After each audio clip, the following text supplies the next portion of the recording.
Jack from B&T MacFarlane, and today we're going to be talking about the Kubota BX1880, so let's get into it.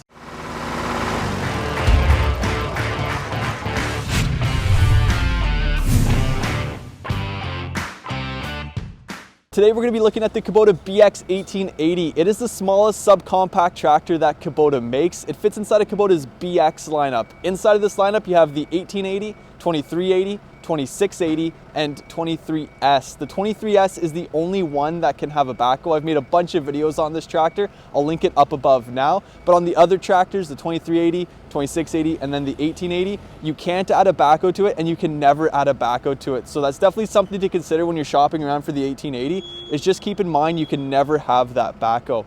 And then the numbers on the tractors, 18, 23, 26, that's the horsepower on the tractor. So this again, smallest tractor in the BX lineup, naturally it's gonna have the smallest horsepower as well. It does have 18 horsepower. So we get asked this a lot when people are shopping around for a subcompact tractor, is if the 1880 is gonna be enough for them? Is it gonna do enough for them? So we're gonna make this video today showing why the 1880 might be enough for you and when it might not be enough for you.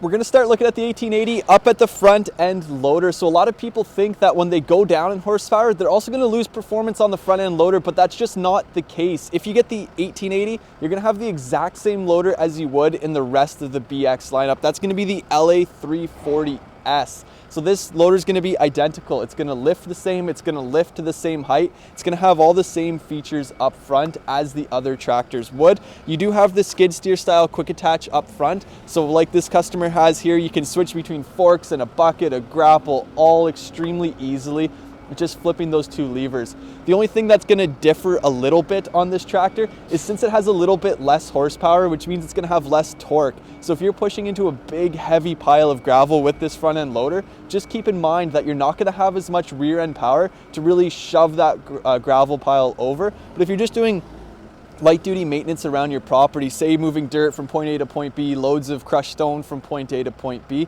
then this loader is going to be more than enough for you, and you might not even notice a difference between this loader performance and the performance on the 2380 or 2680. Where the BX1880 has its biggest limitations, you could call them, is going to be in the horsepower on the engine. So this tractor, again, it has 18 horsepower, which means it's going to be limited in terms of engine power as well as PTO horsepower. So when you're using this tractor, you just have to keep in mind that you're not going to be able to run big implements with it. You're not going to be able to run that rototiller out the back or the wood chipper out the back because it just doesn't have the proper amount of horsepower to run those implements effectively. But if you're looking to do some, again, maintenance around your property, whether that be 2 to 3 acres, then this tractor is going to be ideal for you. If you have to run a mid-mount mower deck like this one here, you can run either a 48-inch mower deck or a 54-inch deck like this one here. You can also run front snowblowers as well. So it does have a mid-PTO, so you can run mid-attachments or front. You can run a 48-inch blower at the front or a 50-inch blower at the front. Kubota does also offer a 55-inch blower for BX series tractors, but that one's going to be a little bit too much for this size of tractor. And then out the back, Kubota, they do have a special 51-inch rear blower designed just for this tractor, and it could even fit on the 2380 as well. Now we're going to take a look at the operator's platform. This is again where you're going to notice some significant changes between the 1880 and the 2380 or 2680. This is really going to show where the value aspect of this tractor comes in. There are some features that are missing from the operator's platform, but for most people who are getting a tractor for light duty maintenance around their property, they're not going to be using it 8 to 10 hours a day, so these features might not really make that much of a difference. The first one being the seat. You do get a slightly different seat going with the 1880 versus the 2380 or 2680. It's a little bit less comfortable. It doesn't have armrests on it, so if you're looking for a tractor that's going to be extremely comfortable for long hours in the day, going up to the 2380 might be worthwhile. This tractor, it also doesn't have any cruise control or tilt steering options. Those are some creature comfort options that you don't really need in a tractor, so if you're not really interested in those kind of features, then getting the 1880 might be a good value for you. But everything else about the operator station is identical. All the levers, the switches, the gauges up on the dashboard are identical. Even the loader stick is in the best ergonomic position. Instead of being in a forward-facing position mounted to the loader frame, it's back beside you as the operator. All the PTO controls, again, they're identical. You have all your switches for the rear PTO, mid PTO, rear PTO. and then your 2-wheel drive, 4-wheel drive as well. So the transmission is going to be extremely similar to the 2380 and 2680. You do have 4-wheel drive with a rear differential lock, so you don't lose the 4-wheel drive functionality going with the BX1880, and you still have your hydrostatic transmission as well. So those are really nice options. And then looking around back on the 3-point hitch, it's going to be identical to the rest of the series, the 2380 and 2680. The only thing you have to keep in mind again about the 3-point hitch is the size of implements you're going to be putting back here. So if you're looking to put a giant 60-inch wide box scraper on the back of this tractor, it's just not going to work. You're going to be limited to a 48 or 54-inch box scraper. And again, I have to say the PTO attachments back here, they're going to be fairly limited to compared to what you can put on the 2380 or even the 2680. I know it doesn't sound like a lot, a change in about 5 or 6 horsepower, but running an intensive PTO wood chipper back here is going to be a lot for the tractor, and it might put unnecessary wear and tear on a tractor like this.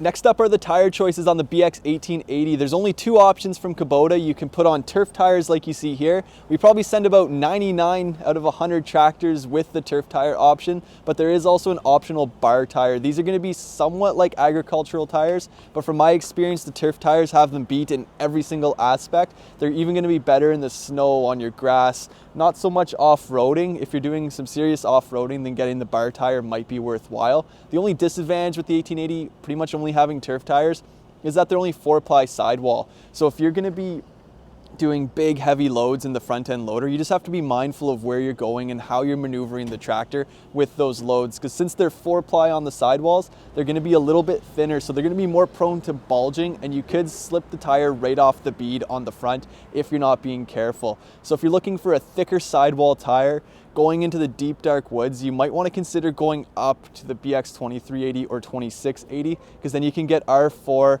or R14 hybrid tires that are going to be 6-ply sidewalls. So they're going to be a little bit thicker, a little bit better for heavier loads on the front end and going into the deep dark woods, off-roading, going over rocks, all that sorts of thing. Another notable thing to keep in mind too, BX1880, it's going to have a little bit less ground clearance than the 2380 or 2680. Since the tires are specifically designed for the 1880, they do sit 1 inch shorter. So instead of having that 8.5 inches of ground clearance like you would in the rest of the BX lineup, this tractor has about 7 to 7.5 inches of ground clearance. One of the most attractive parts about getting the 1880 is the price. It provides an enormous amount of value for a relatively low cost compared to the rest of the tractors in the BX lineup. So this tractor, it does have a true 0% financing. So if you're familiar with buying things from Kubota, they have a cash price, which is usually a couple $1,000s lower than the comparable finance price. But at the finance price, you can do 0% financing for 72 months or 60 months or even 36, depending on the model of tractor. But with the 1880, the cash price and the finance price are identical, so there's no cash savings. This is true 0% financing, and up here in Canada, it's 0% financing for 84 months. So the payments are extremely low, which makes it extremely attractive for a homeowner who's just looking for a tractor to get into the tractor game, do some yard work around their house, and then maybe use this in the winter as well for snow blowing. It keeps the payments extremely low on this tractor. And again, it beats doing monthly rentals or weekly rentals to get projects done around your house. You can have this, you can own it, and you can keep it around your property.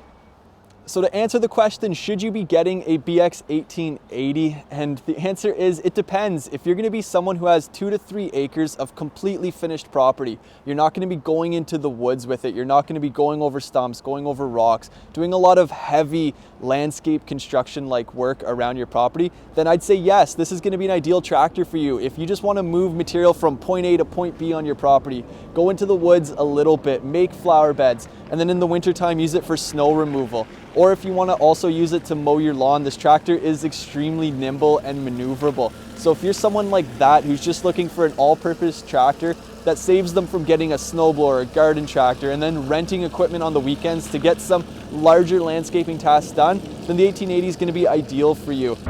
It offers an exceptional value for someone who's just looking to get into the tractor game, get a piece of equipment for around their property at a really affordable price and really good financing terms. Again, it offers the only true 0% financing that Kubota offers across their entire product lineup. So again, an extremely attractive choice. And as always, I just wanted to thank everybody for watching. I hope you're enjoying the videos.